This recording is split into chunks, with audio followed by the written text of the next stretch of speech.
semuanya, materi kelompok 5 yaitu manajemen pendapatan asli daerah. Mari kita simak pembahasannya.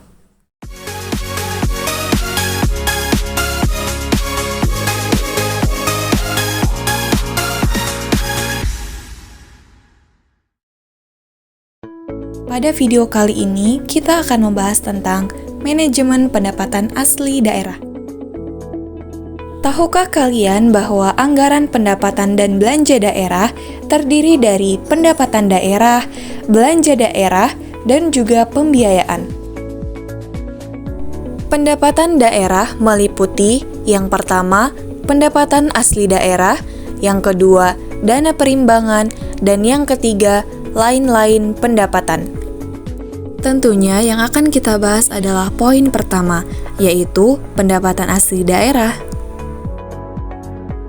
Berdasarkan Undang-Undang Nomor 33 Tahun 2004 menyatakan bahwa pendapatan asli daerah atau yang disingkat dengan PAD adalah pendapatan yang diperoleh daerah yang bersumber dari potensi daerah itu sendiri. Lalu, apa itu manajemen pendapatan asli daerah?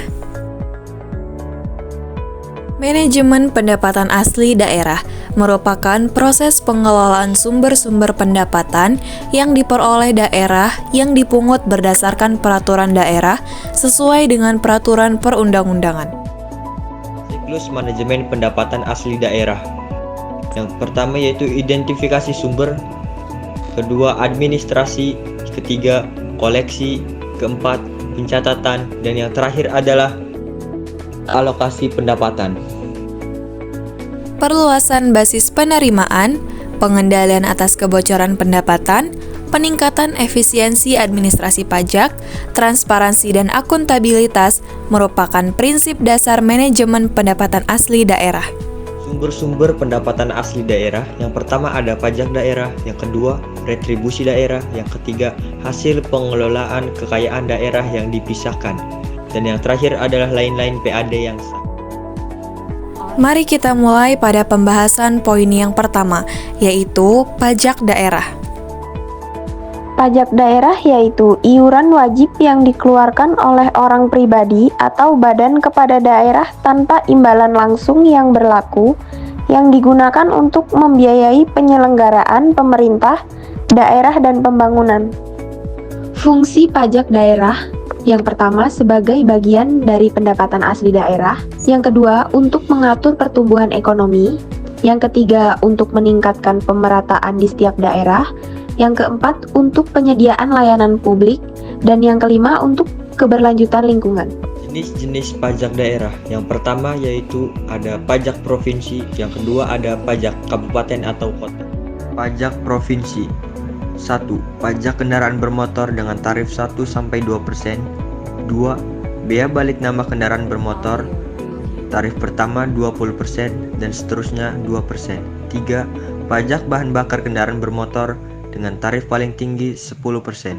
4. Pajak air permukaan, tarif paling tinggi 10%. 5. Pajak rokok, tarif paling tinggi 10%. Pajak kabupaten atau kota, yang pertama yaitu pajak hotel dengan tarif paling tinggi 10%. Yang kedua ada pajak restoran dengan tarif paling tinggi 10%. Yang ketiga pajak hiburan dengan tarif 35%. Yang keempat ada pajak reklame dengan tarif paling tinggi 25%. Yang kelima ada pajak penerangan jalan dengan tarif paling tinggi 10%. Yang keenam ada pajak mineral bukan logam dan batuan dengan tarif paling tinggi 25%. Yang ketujuh ada pajak parkir. Tarif paling tingginya itu 30%. Yang kedelapan ada pajak air tanah dengan tarif paling tinggi 20%. Yang kesembilan ada pajak sarang burung walet dengan tarif paling tinggi 10%. Yang kesepuluh ada pajak bumi dan bangunan pedesaan dan perkotaan. Tarif paling tingginya sebesar 0,3%. Yang terakhir ada bea perolehan hak atas tanah dan bangunan dengan tarif paling tinggi 5%. Pembahasan pada poin kedua yaitu retribusi daerah. Hasil retribusi daerah menurut pasal 1 Undang-Undang Nomor 28 Tahun 2009, pengertian retribusi daerah adalah pungutan daerah sebagai pembayaran atas jasa atau di pemberian izin tertentu yang khusus disediakan dan atau diberikan izin oleh pemerintah daerah untuk kepentingan orang pribadi atau badan. Objek retribusi daerah ada 3. Yang pertama ada jasa umum, jasa usaha, dan perizinan tertentu. Pembahasan pada poin ketiga yaitu hasil pengelolaan kekayaan daerah yang dipisahkan. Hasil pengelolaan kekayaan daerah yang dipisahkan ada 3. Yang pertama, dividen BPR atau BKK. Yang kedua, penyertaan modal daerah. Ketiga, keuntungan BUMD.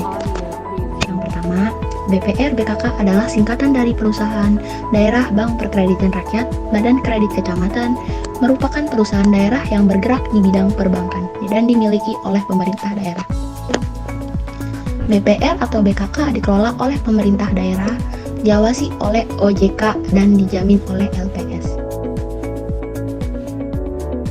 2. Penyertaan modal daerah kepada pihak ketiga adalah kegiatan pengalihan kepemilikan barang milik daerah untuk diperhitungkan sebagai modal atau saham daerah pada badan usaha milik negara atau daerah BUMD atau badan hukum lainnya. Dan ketiga, keuntungan dari badan usaha milik daerah atau BUMD seperti perusahaan daerah air minum PDAM, Bank Pembangunan Daerah BPD, Badan Kredit Kecamatan, pasar, tempat hiburan atau rekreasi, villa, dan pesangahan. Pembahasan poin keempat yaitu lain-lain PAD yang sah. Lain-lain PAD yang sah. Yang pertama hasil penjualan kekayaan daerah yang tidak dipisahkan, yang kedua jasa giro, yang ketiga pendapatan bunga, yang keempat penerimaan atas tuntutan ganti kerugian daerah, yang kelima penerimaan komisi, potongan atau bentuk lain sebagai akibat dari penjualan dan atau pengadaan barang dan atau jasa oleh daerah, yang keenam penerimaan keuntungan dari selisih nilai tukar rupiah terhadap mata uang asing, yang ketujuh pendapatan denda atas keterlambatan pelaksanaan pekerjaan, yang kedelapan pendapatan denda pajak, yang ke-9 pendapatan denda retribusi, yang ke-10 pendapatan hasil eksekusi atas jaminan, yang ke-11 pendapatan dari pengembalian, yang ke-12 fasilitas sosial dan fasilitas umum, yang ke-13 pendapatan dari penyelenggaraan pendidikan dan pelatihan, dan ke-14 pendapatan dari angsuran atau cicilan penjualan. Ikut contoh APBD Kota Cilegon tahun 2023.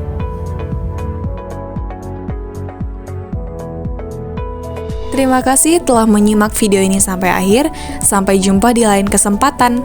Itu dia hasil video presentasi dari kami. Sekian dari kami, kurang lebihnya mohon maaf. Wassalamualaikum warahmatullahi